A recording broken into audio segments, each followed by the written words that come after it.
Assalamualaikum warahmatullahi wabarakatuh. Saya akan membuat tugas belajar di luar kelas hari ke-28, yaitu membuat dan mengupload video jawaban atas pertanyaan tema Bimba IPO interview. Yang A, jawablah pertanyaan mengenai kegiatan bermain baca-bacaan berikut ini. Nomor 1, jelaskan apa yang dimaksud dengan kegiatan bermain baca-bacaan. Kegiatan bermain baca-bacaan adalah kegiatan yang mengarahkan anak untuk membaca modul dan kegiatannya yang berkaitan dengan bermain baca-bacaan menumbuhkan minat bacanya dengan cara yang menyenangkan. Nomor 2, jelaskan kegiatan apa saja yang termasuk dalam kegiatan bermain baca-bacaan. Kegiatan bermain baca-bacaan yaitu membaca cerita, bermain baca-bacaan pada modulnya dalam kotak permainan kata. Nomor 3, apa tujuan dari kegiatan bermain baca-bacaan? Tujuannya adalah untuk menumbuhkan minat baca anak dengan cara yang menyenangkan tentunya. Nomor 4, kapan kegiatan bermain baca-bacaan dilakukan oleh motivator? Dilakukan setiap saat. Kegiatan inti selama kegiatan membimbakan atau kegiatan di dalam kelas berlangsung. Jangan hanya kegiatan bermain baca-bacaannya saja, tetapi kita harus menerapkan variation skill atau metode yang bervariasi antara aspek kognitif, afeksi, dan psikomotorik. Nomor 5, mengapa kegiatan bermain baca-bacaan jadi kegiatan prioritas utama yang harus dilakukan oleh motivator? Karena di Bimba spesialis menumbuhkan minat baca dan belajar anak sehingga bermain baca-bacaan diprioritaskan di Bimba. Nomor 6, apa yang harus dievaluasi oleh motivator ketika anak bermain bacaan?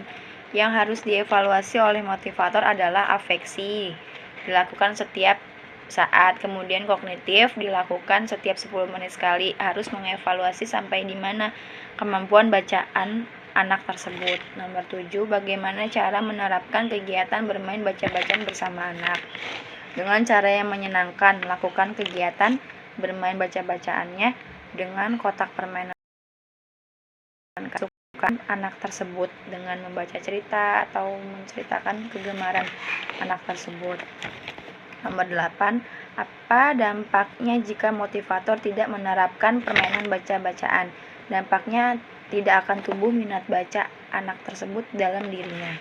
Yang B, jawablah pertanyaan mengenai teori jam bandul berikut ini. Nomor 1, jelaskan apa yang diketahui mengenai teori jam bandul dan berikan contohnya. Teori jam bandul adalah di dalam kegiatan di kelas. Teori jam bandul adalah kegiatan di kelas di mana kegiatan utamanya adalah bermain baca-bacaan. Contohnya bermain kotak kata permainan, membaca buku cerita, berbahasa Bimba, dan lain-lain. Nomor 2, apa tujuan penerapan teori jam bandul?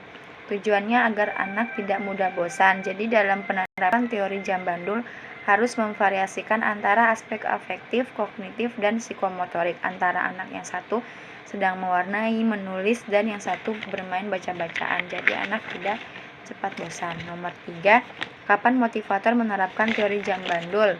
Dilakukan setiap saat. Bisa juga dilakukan kegiatan selingan sesuai kesukaan anak, misalnya mewarnai. Lalu nanti baru ke kegiatan utama atau prioritas, yaitu teori jam bandul, yaitu bermain baca-bacaan. Nomor 4, bagaimana cara menerapkan teori jam bandul? Cara menerapkan teori jam bandul, motivator dapat mengarahkan anak bermain baca-bacaan bersama-sama dengan cara yang menyenangkan sesuai dengan kemampuan masing-masing anak tersebut.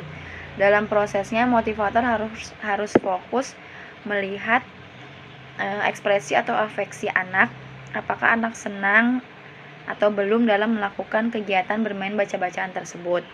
Lalu motivator membimbing anak melakukan kegiatan selingan dengan durasi yang tidak terlalu lama. Pastikan selama kegiatan bermain sambil belajar, prioritas utamanya adalah bermain baca-bacaan. Motivator mengarahkan anak agar berperan aktif dalam kegiatannya. Reward diberikan 5 menit sekali. Evaluasi anak dilakukan setiap saat. Nomor 5. Bagaimana jika motivator tidak menerapkan teori jam bandul? Anak tidak akan tumbuh minat bacanya dan anak akan cepat merasa bosan. Nomor 6. Apa dampaknya jika motivator tidak menerapkan teori jam bandul?